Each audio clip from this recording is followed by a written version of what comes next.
Jamen, jeg vil bare lige kort starte med at ridse op, hvad jeg laver til daglig, og så kommer jeg lidt omkring, hvad det er for en historie, eller bagimod, hvorfor jeg gør det, jeg gør. Og så tænker jeg nok også, at det op til en del spørgsmål deromkring. Men til daglig, der bor jeg på Friland i dag, og har gjort det siden vi startede i 2002. Og det jeg bruger min tid på, ikke tjene mine penge ved, men det jeg bruger min tid på, det er faktisk at lave nogle halmelementer. Jeg regner med at lave det første hus her til forår. Og der var der, jamen, jeg tager lige halmelementer her. De skal afprøves, de her elementer. Det er nogle halmballer, der er 50 cm tyk, 2,5 meter høj, og de bliver så sat sammen i nogle vægge, ligesom I kan forestille jer væggen der. Og så bliver de pustet sammen, mens de ligger ned. Så er man sådan en færdig væg der. Det skal så afprøves, mod de kan trykke de kan klare.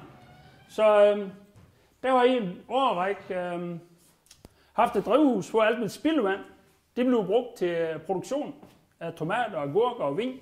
Altså alt spildevand for hele vinteren, det blev samlet op i en membran under drivhuset, i nogle muslingeskaller. Det kan vi da tage ind heroppe, når jeg er ved. Nu skal vi se, nu ser vi lige drivhus ovenpå, det er sådan en tunnel der. Så hernede, der blev nærmest et bassin, hvor der er muslingeskaller, som kan indeholde en frygtelig masse vand, 85-90%. Så for at den skal lugte spildevand, så kommer lige lidt sandmuld ovenpå, 15-20 cm, og så er lugtfri. Så sætter vi nogle lerjordsvæg hernede i. Det er fuldstændig ligesom en kapillarkasse. Kender de der Spagnum kapillarkasser, hvor man undervander. Det er bare en kæmpe kapillarkasse. Så at vandet det kan suges op til planterne, det så går her. Og det betyder lige pludselig, at mit spildevand det får et nyt perspektiv. For at have et problem, det er spildevand, som egentlig består af vand og næringsstoffer, jamen så har jeg fået en løsning, det her produktion af planter. Og det er alt spildevand, der bliver brugt til det. Og det synes jeg, det er ret interessant. Så kan man så se, at der er noget med menneskelige patogener, altså sygdomme. Der kan være spildevand, der kan være medicin, der kan være hormonlignende stoffer, der kan være tungmetaller. Men desto mere og mere vi graver i det der, så viser sig altså rødder, de har med at optage næringsstoffer på ionbasis. Det vil sige, at de optager andet sammensat molekyler. Og dermed kan de optage sådan noget som menneskebåren sygdom. De kan optage hormonlignende stoffer. De kan optage medicin. Det, der bliver tilbage, det er tungmetaller, såsom cadmium. Men hvis først det er op i nogle koncentrationer, hvor at planterne de begynder at optage det, så har længe været syg inden. Altså. Det er med lige pludselig, at der bliver filtrator for det der cadmium, man nu spiser. Så jeg tror, at fundet et system, der hænger godt sammen. Det, der er interessant ved, det er, at en person kan gøde i sådan et drivhus, hvad der svarer til 25-30 kvadratmeter. Og der kan du i sådan en drivhussammenhæng der producere cirka op til 20 kilo grønt frugt per kvadratmeter. Og det vil sige, at en person kan gøde, så at man kan producere mellem 500 og 600 kilo frugt grøntsager. Det er sgu da interessant. Altså, så kan man æde noget mere. Og det er fint, det er virkelig sådan skruet sammen jo, at niveauer af næringsstoffer, som vi udleder, og det er især urinen, det befinder sig i, der er 90% af de næringsstoffer, vi udleder, det er i urinen. Der er klart nok, det niveau af næringsstoffer, der skal til for os, det vi skal have at spise. Altså, at hvis det bliver omsat til madvarer, jamen, så vender vi bare tilbage. Altså, man kan lave en cirkel der. Ikke for at se, at vi skal selvforsyne, men det er da interessant fra, at vi har et problem, det her spildevand, og vi skal betale spildevandsafgift. Her har ingen udledning. Jeg skal ikke betale udledningsafgift, og har til gengæld en produktion. En anden ting, vi er nysgerrige ved at lave, det mener jeg i hvert fald, det er, at vi laver en såkaldt raketovn, eller flexovn, hen i huset. Men det vi så gør, det er så, det er en ovn, der kører med en temperatur på 1000 grader. Så kan man sådan set få det hele brændt af, alle gasser brændt af. Når det så er sket, så må du have lov til at køle røgen, lige så tosset du vil. Og det gør man faktisk ved at lede den rundt under gulvet i nogle rør i det her tilfælde. Lange rør, så at man får helt kølet af. Det her rør, det bliver cirka omkring 14-15 meter lang. Og så får man gulvvarme. Men når man køler tilstrækkeligt meget, så er det sådan ved ren forbrænding. Der får du CO2 og vanddamp, ligesom i udåndingsluft. Hvis I udånder på et stykke koldt glas, så dannes der kondens. Det vil sige, at dampen, der går simpelthen over i vandfasen. Og det frigiver en masse energi. Og det betyder faktisk, at vi kan lave en ovn, der kommer op og have, ja, det lyder åndssvagt, ifølge danske normer, så kommer vi op på en effektivitet på 120-125%. Altså det er bare det, man gør på de store varmeværker også. Det er endnu noget nyt i. Og det er fordi, herude, der kommer til at sidde noget her, en røgvasker. Altså vi vasker simpelthen røgen. Og I hørt det med om træfyrovne, de udleder en masse partikler. Altså det er jo aske. Der er sådan, når man brænder træ, så har man cirka 2% aske i træer. Den 1%, der fanger i askeskuffen. Den anden procent, der ryger ud af skorstenen. Men her sætter vi ingen skorsten på. Vi sætter en beholder her, hvor så går nok herude sidder en, det skulle blive til en ventilator. Der kører den så godt, der her. Det er en ventilator, der sidder der, det kan jeg godt se. Der trækker røgen ud, det er en røgsuger. I det rum her, der blev sat, det blev lekanødder. Og henne i bunden, der sidder en pump, der pumper vand hen over de her lekanødder, så at det bliver skyllet af med vand hele tiden. Man vasker simpelthen lekanødderne. Det betyder, at røgen, der skal igennem lekanødderne, der bliver vasket, og så vil partiklerne hæfte sig derpå. Det betyder, at det kommer ud her, det er uden partikler. Og sandsynligvis helt neutralt. Fordi når vi samler aske, så får det kaldes askelud. Det er stærkt basisk pH på en 12-13 stykker. Og røgen som sådan, kuldioxid, men især hvis at der måtte være lidt svovl og fosfor, så vil det kunne dannes fosforsyre og svovlsyre. Det er stærkt syredannende, altså H+ ioner. Og hernede i det andet, der vil være OH- ioner. Og det vil sådan set kunne møde hinanden i vådt miljø, fordi jeg lekanødder, og så får man vand og salt. Det betyder lige pludselig, at vi får en ovn, hvor at du har en rigtig, rigtig høj effektivitet, og du har ingen udledning, undtagen rent CO2. Og det er jo ret interessant. Det hus, vi er ved at projektere her, det bliver en raw food restaurant, og det bliver på 60 kvadratmeter nedenunder, og det vil kunne varmes op for mellem 1,5 og 2 rummeter træ. Og så er det begyndt at være interessant, for det er bare i læbælten næsten. Altså så er vi nede på nogle mængder, der er ret nær ved og ret overskuelige at få fat i, og ret billige. Og det er lidt det, vi går efter med det her projekt. Det er at danne billeder over hus, hvor at vi i større udstrækning udnytter de ressourcer, der er lige omkring os. Og det er jo sådan noget som halm, lerpus, blåmuslingeskatterne kan jeg sådan lige sige, at de ligger i gulvet, det er lige i nærheden. Det kommer op fra Nykøbing Mors. Men det er sådan set det, vi jævnt hen importerer. Drivhusdelen, det er også noget, der kommer ud fra. Men det kunne man måske udvikle og lave hen ad vejen i nogle andre mere holdbare materialer. Det kunne blive næste skridt. Men det her, det er for at se, det er det, jeg arbejder med til daglig. Og det er det, der interesserer mig, det jeg bruger min tid på. Men det er jo rent skær tilsætning af penge. Og så bor jeg i mit hus på Friland der. Og der har jeg så sat mig i en gældfri sammenhæng. Altså at spare sammen til huset. Bygge huset for 125.000. Det er så sket over 3 år, hvor jeg selv har bygget. Og sidde der bruger jeg så mellem 3 og 4 rummeter træ i det hus. Hvor lavt elforbrug, lavt vandforbrug, blandt andet på grund af det. Og det system her med drivhuset, det ligger dog inde på taget, det ligger i et drivhus ved siden af. Man kunne se, at det var sgu interessant at få slået flere fluer med et smæk, både at få lavet rensningsanlæg og tag og drivhus i et hug for de samme penge. Men jeg sidder der i dag med en årlig husleje, og det er ejendomsskatter, det er forsikringer, det er vand, det er el, det er opvarmning, det er kontingent til foreningen, og så skal jeg gå hjælp med at give 2.000 kroner for at få min septiktank tømt også. Det er jeg lidt farvet over, fordi I kommer og hugger mine næringsstoffer, og så skal jeg betale 2.000 for.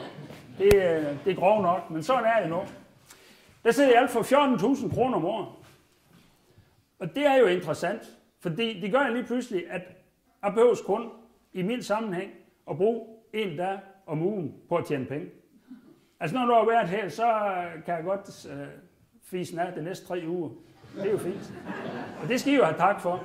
Altså, det sætter mig i stand til at gå videre med det projekt her. Ellers så kunne han gøre. Altså det giver jo ingen indtægt det her. Det kan være, at det gør en gang, og så er lige måde. Jeg synes, det er hammerskægt at lave, og jeg synes, det er rigtigt at lave. Fordi ressourceforbrug i det her, det er ganske lavt at få fremstillet. Men det er bare for at tegne konturen over, at vi kunne begynde måske at sammensætte vores tilværelse på en ny måde. Altså det er noget, jeg har arbejdet med nu i 20 år. Altså derfor, der er jo været landmand, jeg har været højskoleforstander, jeg har været landbrugsskolelærer. Og det var skide interessant, og det var meget spændende arbejde her. Men jeg har bare lidt for travlt. Altså, han og vejen, der kunne jeg godt mærke, at det her, dels det med at være landmand, det kunne han holde til i ryggen. Og der blev gå op på højskole, det kunne jeg kun holde til i hovedet. Altså, så hvad fanden kan man holde til?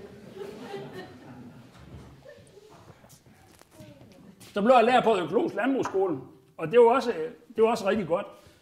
Men det hele, det her med at centrere mig omkring økonomi. Fik jeg en lang. At økonomi, altså penge,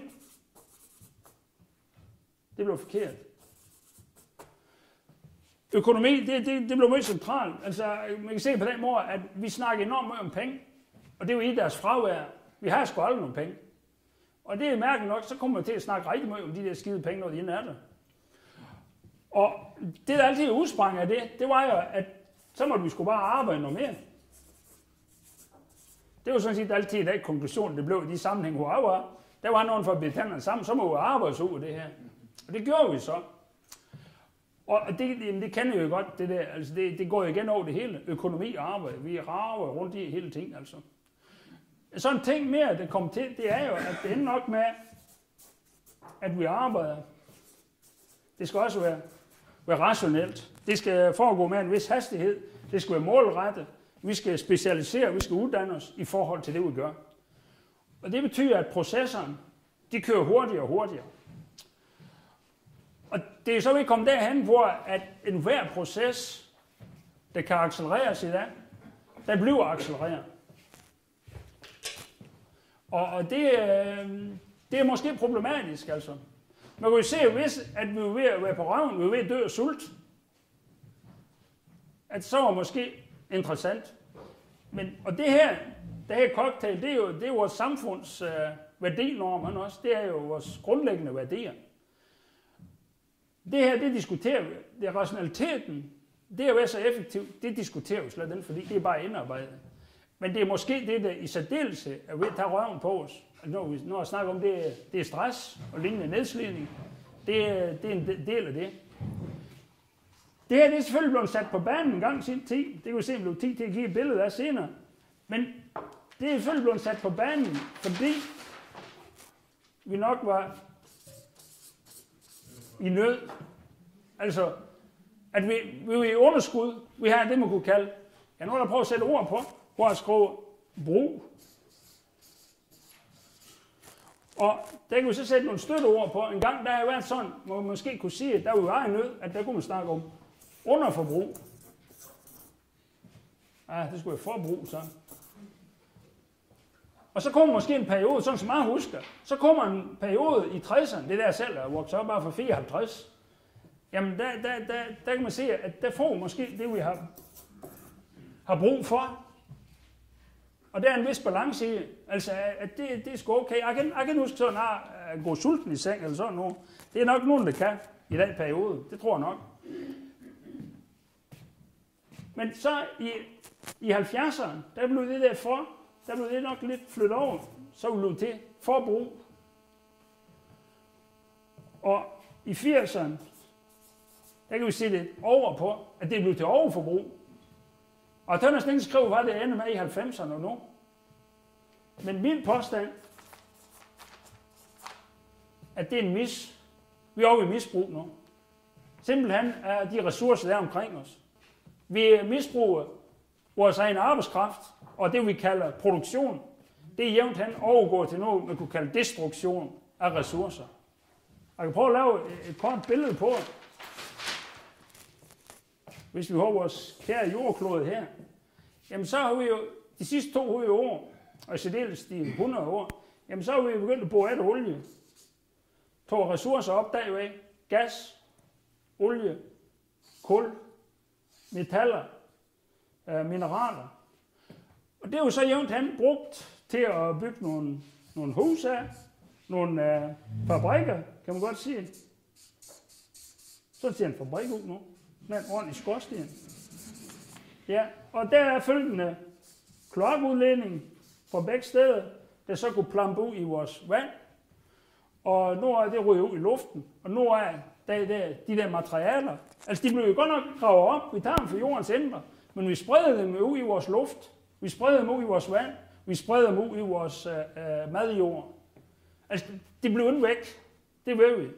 Det er jo sådan, der er jo en forestilling om i 60'erne og 70'erne, at hvis bare man laver skorstenen noget længere, og kloakledningen noget længere, så var det væk.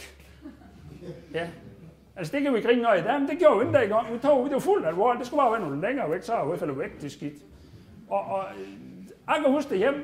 Vi havde jamen det var jo en kompost i min barndom. En møding. Det var en kompost.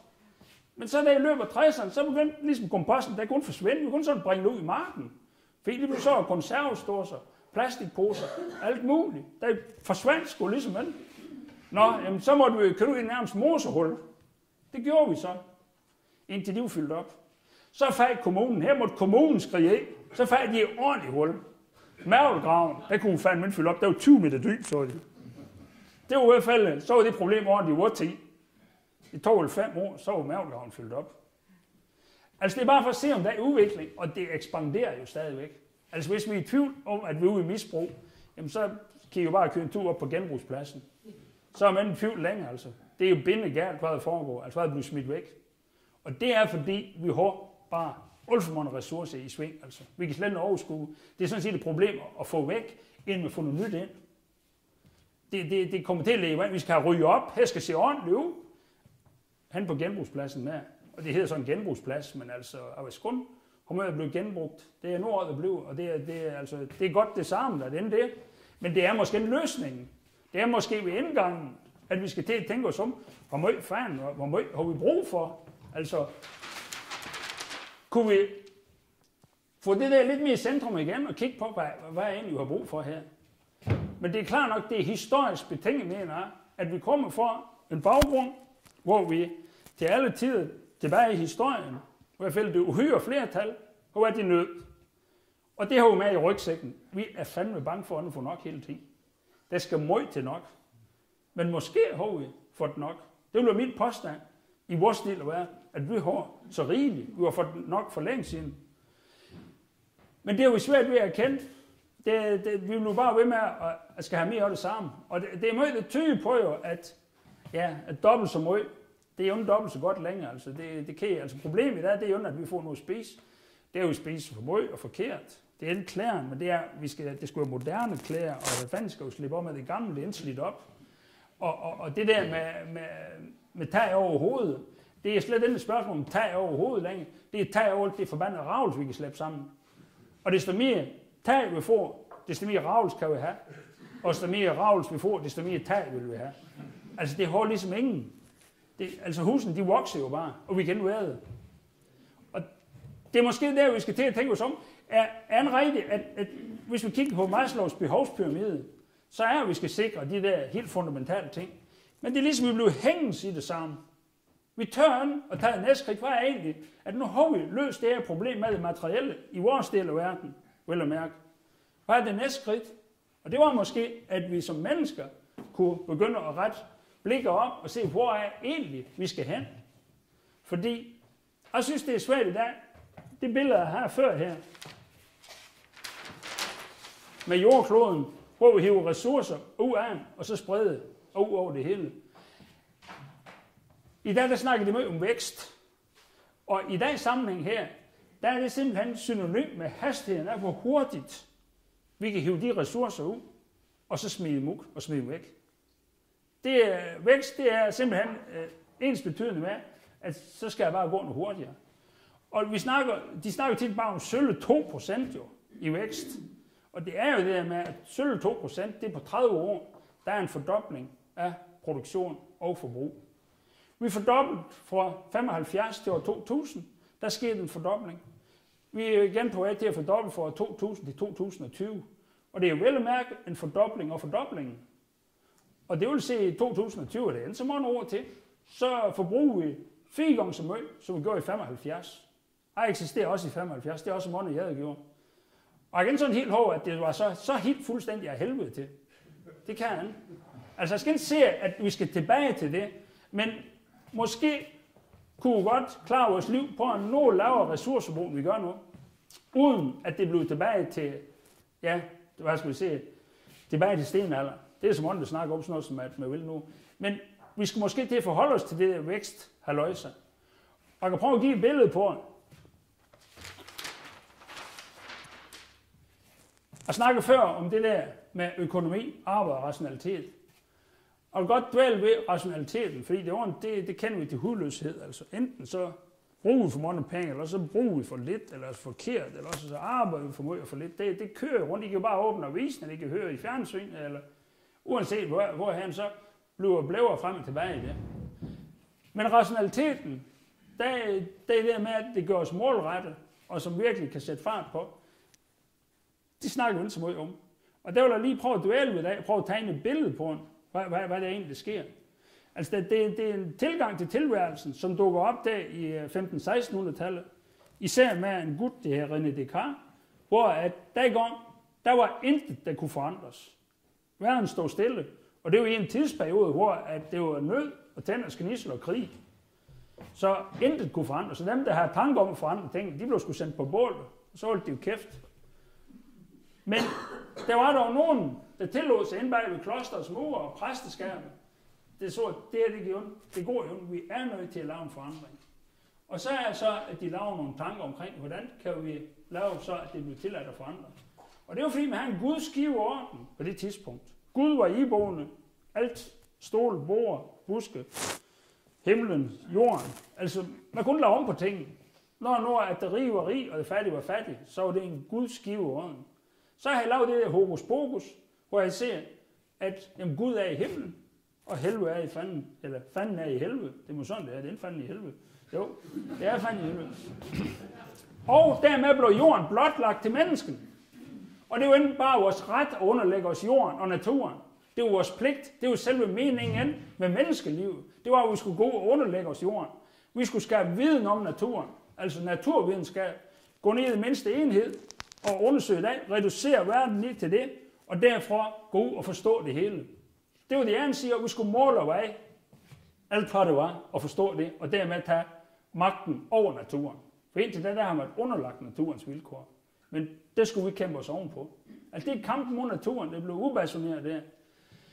Til den anden side, så laver jeg ordentligt tricks. Det er, at jeg ser, at vi skal tvivle på alting. Hver gang vi opnår nogle resultater, så skal vi virkelig, at det nu også rigtigt. Kan det nu passe? Og han stiller sig selv det der grundlæggende spørgsmål, I hørte så mange gange, det er, eksisterer? Og så kommer han med det her gyldne svar. Jeg tænker. Det er tanken, der er. Det vil sige, at det, der eksisterer i dag-verden der, det er tanken, det er abstraktionen, det er forestillingen. Og når I kan se det med til den ene side, så siger man, at man skal kun beskæftige sig med, det kan måles og vejes. Og til den anden side, det der er virkeligheden, det er forestillingen, det er abstraktionen. Det hænger jo ikke sammen. Og derfor hænger vi heller ikke sammen. Det bliver lige kort af her. Vi mister forbindelsen til os selv, vi mister forbindelsen til vores egen natur. Men det gjorde jo så, at vi fandme kunne tænke og sætte os fri til at forandre verden. Og det har jo Gud hjælp med gjort. Ja.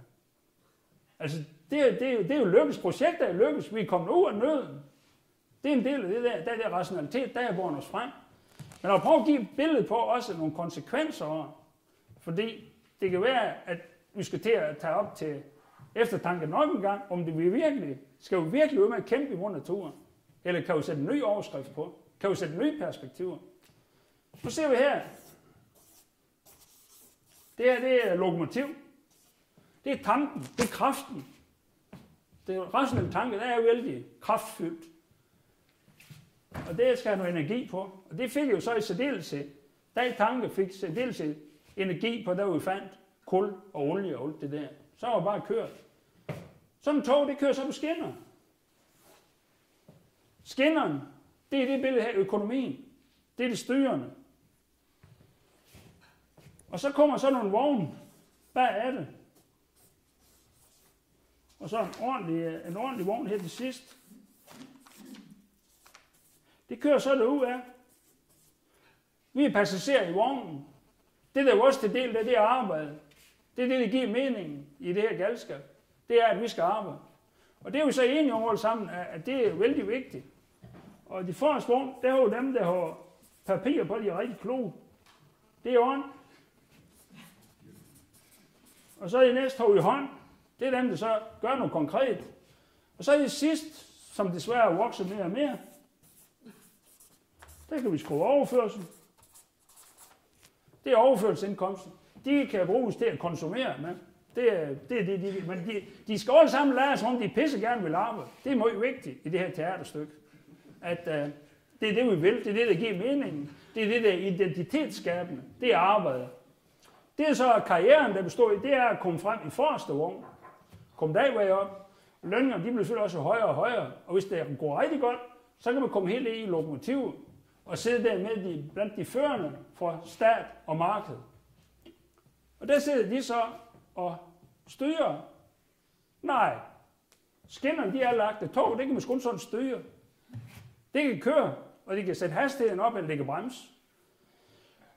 Og i det her billede, der er det væksten, det er, at det skal køre hurtigere. Og hvem politikere, hvem tør i dag, hvilken erhvervsmand tør at stå frem og sige, nu sætter vi hastigheden ned.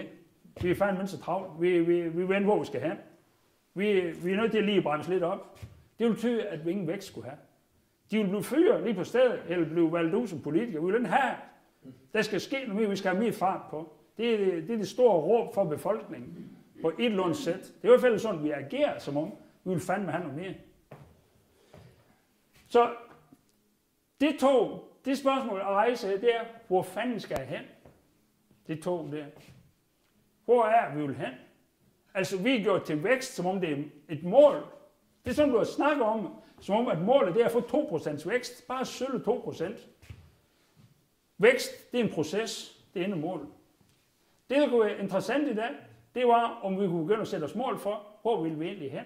Hvordan vil vi have vores verden se ud om 100 år? Hvordan skal det se ud for vores børn og vores børnebørn? Hvad forestiller vi os? Fordi det, der sker nu, det er, at vi har ingen forestilling om det. Og vi kan godt fornemme, at det går der vist helt af helvede. Det kan lade sig gøre det her, men vi skal have noget mere. Altså det er blevet, vi er lige pludselig kommet til at forveksle økonomi, arbejde og rationalitet. For altså, at det egentlig var midler til at komme fri af nøden, så er det sgu blevet til mål i sig selv. Det er arbejde for, at det var en skabende kraft, så er det i stedet også, hvor det er identitetsskabende. Det er vores identitet i dag. Og hvis du har arbejde, jamen, så kan jeg undskyldes med, hvis du er millionær eller milliardær, så er det også okay, at du laver en ski. Altså, det kan begrunde, altså så er det okay, men hvis du er det, så det er ikke så godt. Det tog der, det farer verden rundt. Vi kalder også globalisering. Der er nogle godsvogne her, hvad er det? Så fylder vi dem op ude i tredje verden, jævnt hen, og tager det, vi nu sådan synes, det er for godt, og vi har brug for, og så kører vi herop med og bruger, er det for godt befindende. Det er sådan, at ressourcerne i dag, de blev skævdelt af Pommern til. I 1992, under det første Rio-konference, der var nogle kloge hoveder, der regnede ud, hvis nu vi skulle fordele verdens ressourcer ligeligt, så skulle vi i det rige del af verden regne med at skulle på ned på mellem 10 og 15%. Og det synes jeg sgu lige godt, det var interessant. Fordi jeg synes jo egentlig så behøver der vel en del om, at de skulle have samme chance, som vi har. Det får de ikke. Slet ikke. Og det mener jeg, at der skal vi komme til at komme med nogle nye bud. Også fordi, det her nu, det er jo stået på i mellem 100 og 200 år med at grave ud og tage jer noget ondt. Og nu begynder jeg at slippe op nogle år. Vi kan godt kloge det med olie, det render ud. Vi kan også godt kloge kobber, det render ud. Fosfor, det render ud. Og det er faktisk de to sidste langt alvorligere end olien, fordi energi kan vi sgu sagt, det kan vi sagtens få ordnet med sol og vind og alt det der. Det er noget problem. Det er bare en omstilling. Men når at ressourcerne som sådan, de begynder at forsvinde os hen, så er vi et problem. Indtil nu, der er vi gået ud og sætte os på dem. Men nu er andre interesser, der kommer på banen. Vi er ikke alene længere. Det er ikke bare Vesteuropa og USA. Nu begynder kineserne, inderne, hele Sydøstasien, hele Sydamerika. De begynder at melde sig på banen. De vil sgu til at gøre, ligesom vi gør. De vil faktisk også have en bil og fjernsyn og det hele. Det må de sgu. Det går ondt. Det er andre ressourcer til. Det er jo godt klar over. Og lige godt, så fører vi os frem som om, at vi er det bedste af alle verden, og de skulle leve ligesom os. Altså vi tager gerne ned i Afrika eller andre steder, og fortælle dem om, at heroppe hos, der gør vi jo bare sådan og sådan. Jamen det hænger ikke sammen. Det kan ikke lade sig gøre. Der er andre ressourcer til at lave den levevis, vi laver.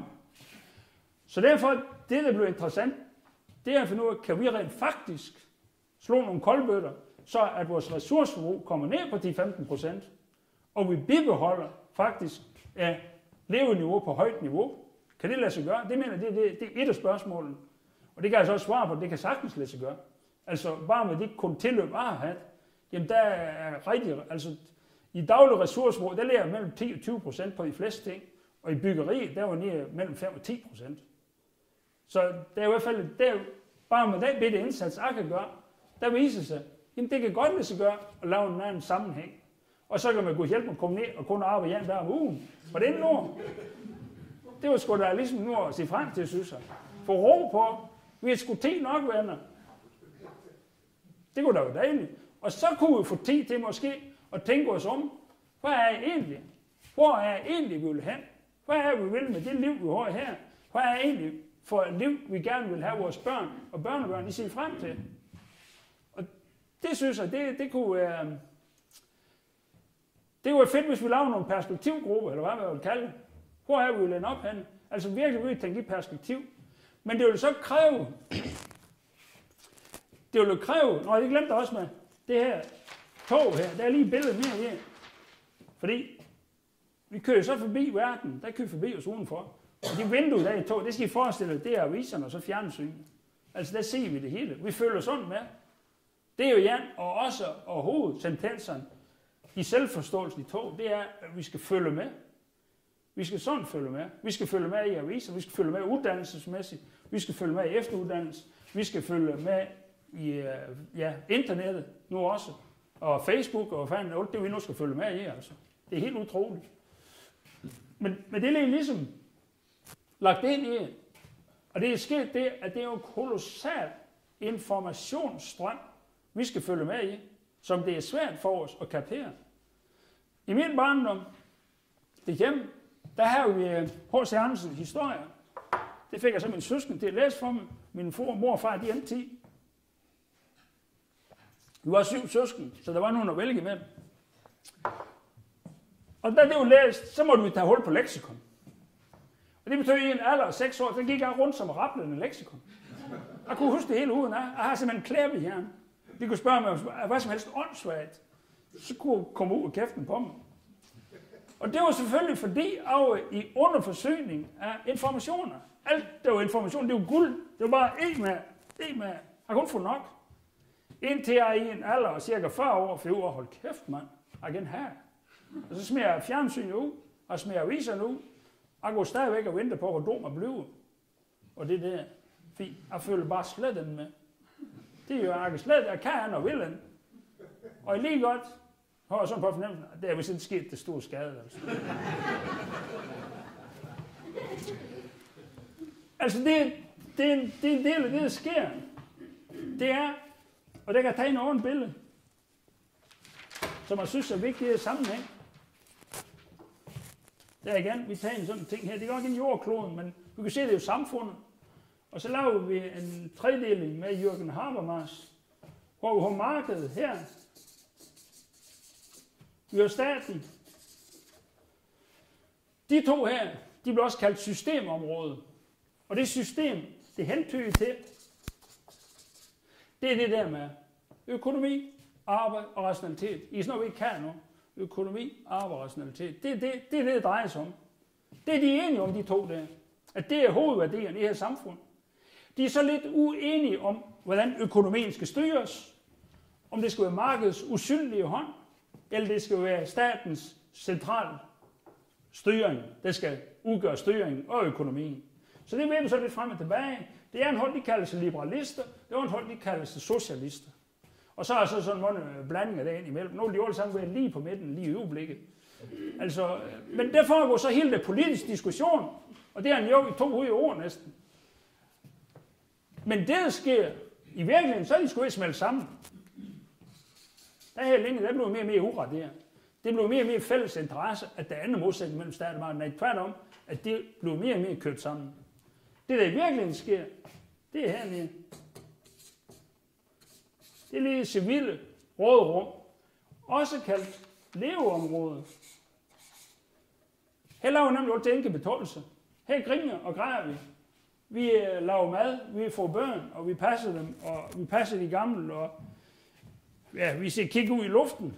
Alt muligt, der er fuldstændig irrationelt, kan jo foretage os hernede. Men kravet heroppe fra bliver større og større. I skal fandme arbejde noget mere. Der skal ske noget mere heroppe. Vi kan ikke følge med. Så derfor så lægger vi flere funktioner over i de to områder. Først så røg de gamle, og så røg børnene mere eller mindre. De er ved at ryge nu. Altså dem har vi sgu så meget at gøre med længe. Det er jo ikke tid til. Og så herude, der ryger sådan noget som madlavning. Det bliver mere og mere fast food. Mere og mere, at vi skal ud og spise. Næste generation, de kan anlave mad. Det er de sgu aldrig lære. Og så kommer sådan noget som rengøring, vask og sådan noget. Vi får flere og flere maskiner ind i huset. Støvsuger, der selv kan fise fra og rundt. Opvaskemaskiner. Altså det bliver automatiseret. Men bid for bid, der opgiver vi funktionerne i det civile råderum. Og det er for, at jeg skal stå og være opvaskens forkæmper. Så fantastisk er jeg heller ikke. Men det, der er interessant, det er, hvad vi erstatter det her med. Og der er jo rigtig meget tøj på, at vi erstatter med at se kigge i fjernsynet. Det vokser altså. Det er jo et tid til. Vi kan alle sammen være så pisse stress, nu skal jeg fandme se fjernsyn, og så holde i kæft. For det er jo vigtigt. Jeg skal se tv-avis. Jeg kan sige det hov. Det her men det skal vi fandme holde kæft. Og 2 minutter efter, du har set en tv-avis, så vil jeg godt interviewe dig om, og fortælle og høre, hvad fanden var egentlig, de snakker om. Du kan referere en ski. Du har undført noget ved. Altså som du blev klog også, som hæfter sig i din hjernevinding. Det er meget sjældent. Men det er lige godt, og det er selvfølgelig fordi, vi er så presset, at det blev det rum, der blev lavet til os nu, at her må du lov til at kigge lige ud i luften, lige så længe du vil. Altså, jeg ville jo bekymre, hvis jeg stillede mig sådan en her, og stå og kigge i musstenen, så var nok nogen, der ville sende bur af den blå vogn. Men hvis der er en fjernsynsskærm der, så kan man stille sig op i sengen og kigge, så er der helt begært. Altså, jeg vil gerne problematisere det der brug, det der fjernsyn, hvor det fører os hen. Og også nu er jeg selv med til at lave fjernsyn. Og jeg kan så se, at der er tre ting, der skal opfyldes for at lave godt fjernsyn i dag. Det er seertal og seertal. Det er det. Og det bliver fandme for dumme, altså. Det gør. Du er lov til at lave noget, som end bare har antastet underholdning hele tiden, fordi så sapper vi. Og det ved de. Og det er åbenbart så vigtigt, også selv i Danmarks Radio, at folk de sapper. Altså det må de så, men de skal blive hænges her. For Guds skyld skal de blive hænges på vores kanal. Jeg synes, I skulle opfordre. Folk de spørger mig sådan, hvad fanden skal vi gøre? Det første, jeg vil starte med, tag en kold tyrker, smid det fjernsyn af helvede til. Se, hvad der sker. Altså, det er rigtig nok, at man får abstinensen i de første 14 dage. Det gør man. Så begynder man, hvad skal jeg nu lave? Og den anden med rundt, hvis du spørger mig i dag, om man skal se fjernsyn, nej, det har jeg fandme en tid til. Så det er jo ikke sådan, at, hvad skal man sige, at så ved man, hvad man skal lave.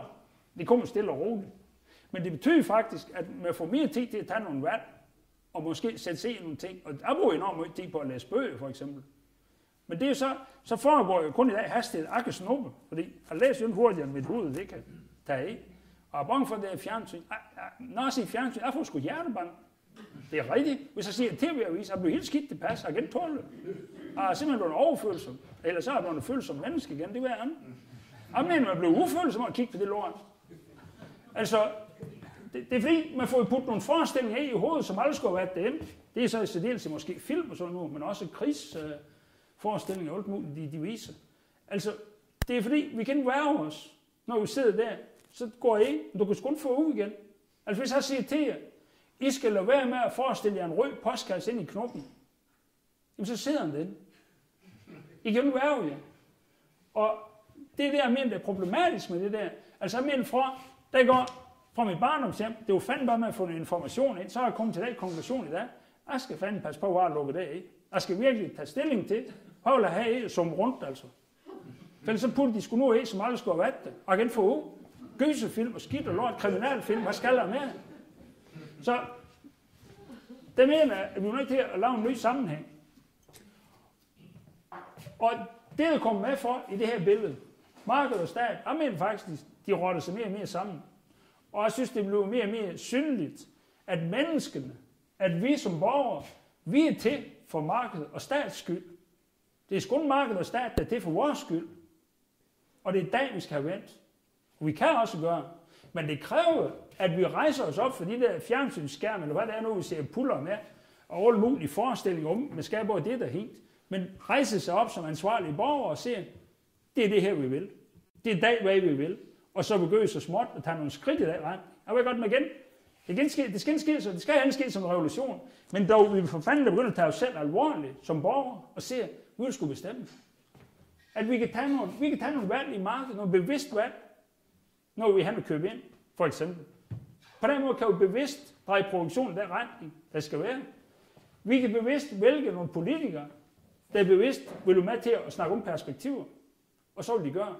Men sådan som det er nu, så er jeg blevet til, at markedet, reklamens verden, der tager vores i røven og hælder vores alle mulige steder hen, altså. Og vi tror, vi kan finde lykken igennem det, de præsenterer for os. Og politikerne, jamen, de vil bare gøre hvad som helst for at blive valgt, og vi kigger på, jamen, så kan vi jo få lidt mere værdistigning. Hvis de bliver valgt, så kommer huset måske til at stige igen. Altså, jamen, hvad fanden er for noget, altså? Det holder jo ikke med. Det er jo sådan, man kan skabe samfund på baggrund af nogle hus, der stiger eller stiger. Det er gennem det, vi skaber. Der er ånd, vi skaber, og der er hånd, der skaber. Det er det, der går med til. Det er det, der former spor for de kommende generationer. Og det mener, det er det, der er opgaven, og vi står overfor, og mere, vi har ressourcer til i dag. Og det bliver jer, der sidder her, det er jeres aldersgruppe, der kommer til. Det er ikke de unge. De skal jo fandme sådan uddannelse, og de skal leve op til både hjerne og under og træ. De har fandme bare slet en 10. Det er jo skægt nok, men det skal vi så være lykkelige for, at det bliver jer til del, og få lov til at være med til at kigge på, hvad fanden er egentlig, vi skal have. Fordi det der spørgsmål, det er, hvor skal vi hen? Og det kan jeg prøve at... Ligesom se, det er at prøve at gøre. Det er så først, og det er inden for det er en større ting, men min vej, og det er inden for, det skal være andres vej, men at kæmpe i første omgang for at blive gældfri, det er så. Og den er så kæmper for at få det der ressourceforbrug ned på 10-15%. Og det er også ved at lykkes hen ad vejen. Og det er så det, der i sidste instans giver sig udslag i, at have så lave nogle omkostninger ved at bo. Og det giver mig altså ro. Det er så hvordan må. Og en anden ting, som jeg prøver at tage fat på, som også hænger sammen med det ressourcemæssige. Vi laver ressourcer, så laver vi også mindre affald. Og prøver at skabe en affaldsfri tilværelse. Altså, hver gang vi skal derhen på den der genbrugsplads, som vi nu er væk, så er det fordi, så skulle vi virkelig tænke, hvordan undgår vi nu, at det her det gentager sig? Når nu de her plastikstol er købt sidste år ude i Bilka, nu kører han i genbrugspladsen. Skal jeg så køre hen forbi Bilka og købe fri ny? Fordi så kan jeg køre derhen på genbrugspladsen igen til næste år. Altså, hvordan løser det problem? Altså, at vi skal virkelig tænke mere kvalitativt, i stedet for at tænke kvantitativt til ting. Hvordan får vi en kvalitet på banen, så at nu er problemet, stål skulle være løst for rigtig, rigtig lang tid, for eksempel. Det synes jeg, at det er den retning, vi skal. Det, de giver mulighed for, det er så også at træde ud af det rum, hvor vi synes hele tiden, vi skal overleve. Hvor vi synes, at vi kan nå det hele, at det er en kamp for at få det hele til at hænge sammen. Men at vi kan komme fra overlevelsens overdrev hen til at snakke om, hvordan fanden kan vi leve livet? Altså, at det er livet, det kommer til at dreje sig om. Og en dag, det er skide overlevelse. Det er jo selvfølgelig haft hele historien, og det er også derfor, vi er svært ved at slippe og tro på. Jeg skal selv knibe mig samtidig i armen og se, jamen for fanden, det er god i hun, det tjener jo ingen penge. Jeg kan stadigvæk komme i tvivl. Nå, jo, i 20 år, altså. Det går stadigvæk fint. Men det er svært at slippe. Men det er dog opgaven. Det er at få sig gjort fri, og det der materielle cirkus. Og så se, det der drejer sig om, det er livet. Det er glæden ved livet. Hvordan sætter vi dag i centrum, i stedet for frygten og angsten?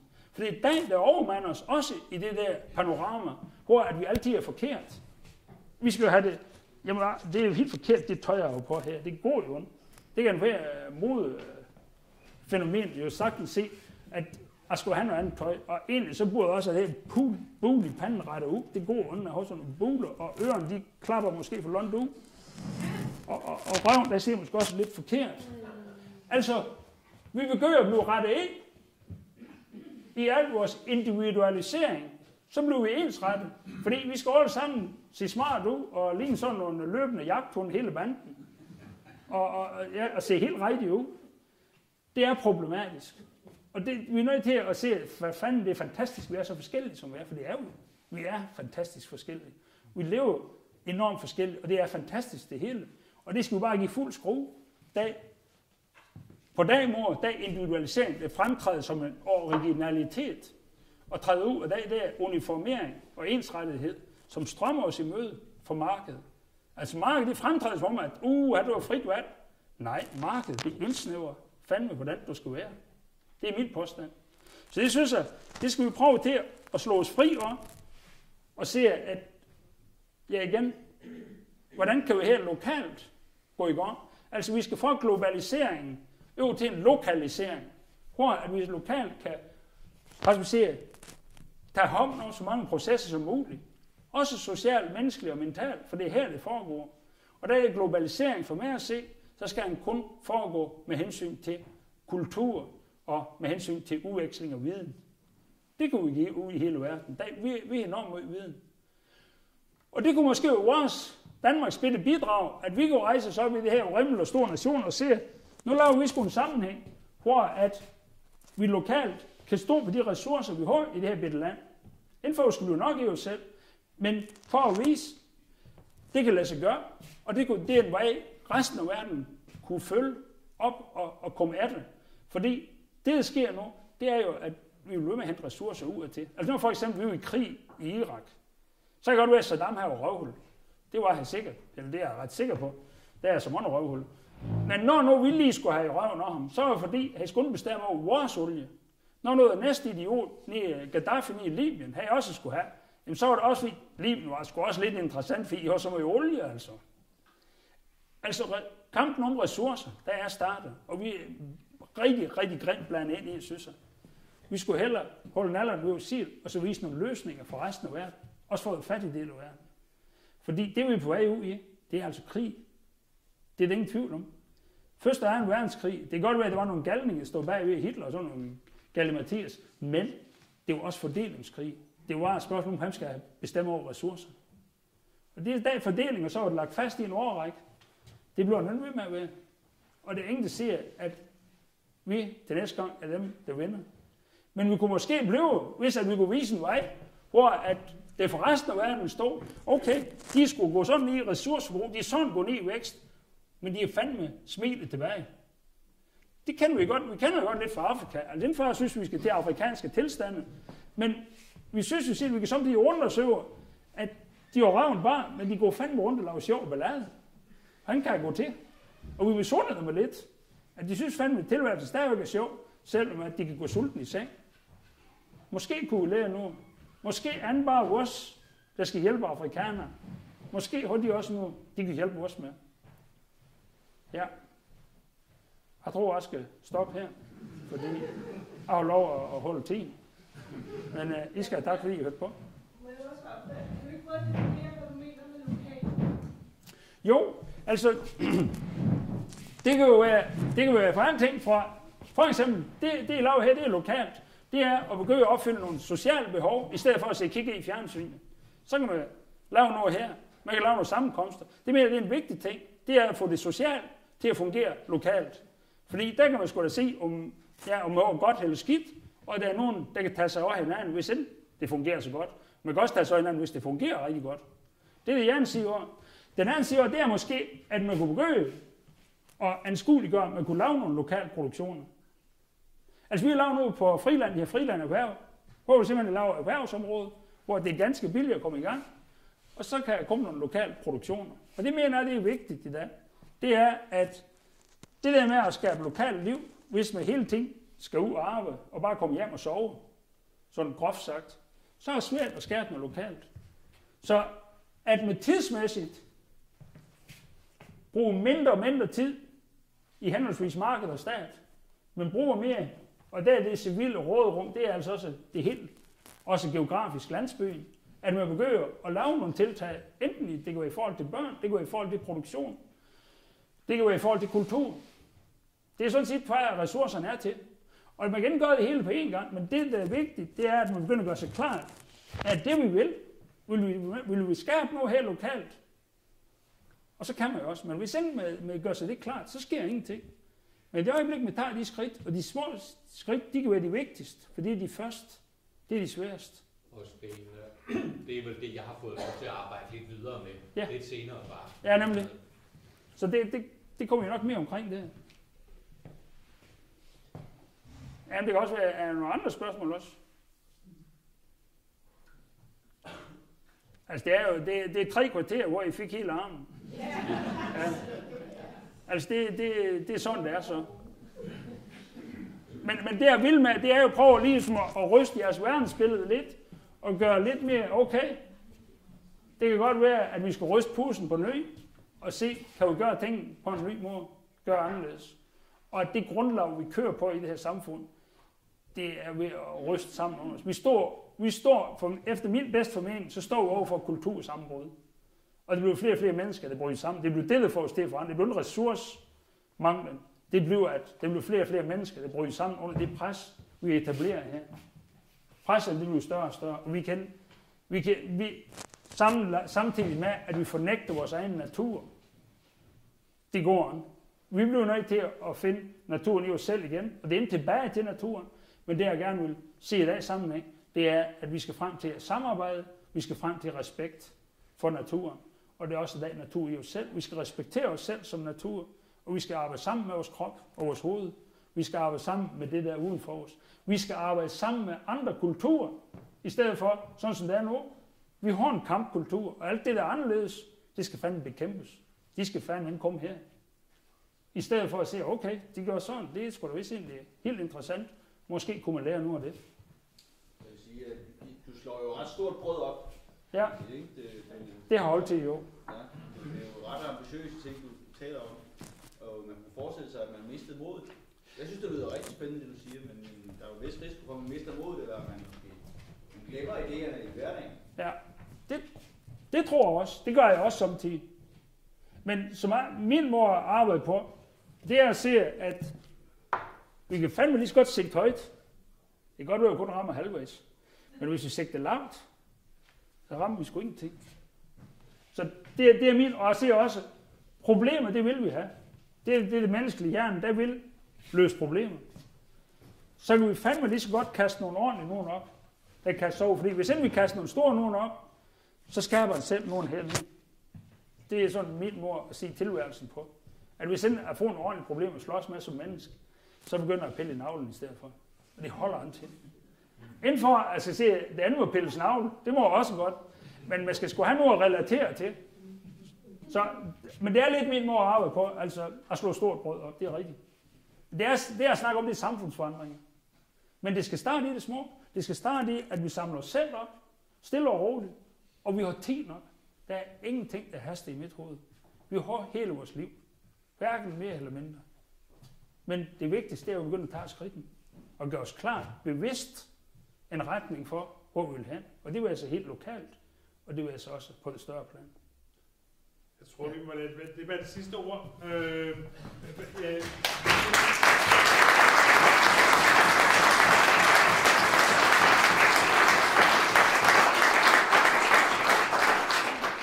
For der er også nogle andre, der har slået brød op.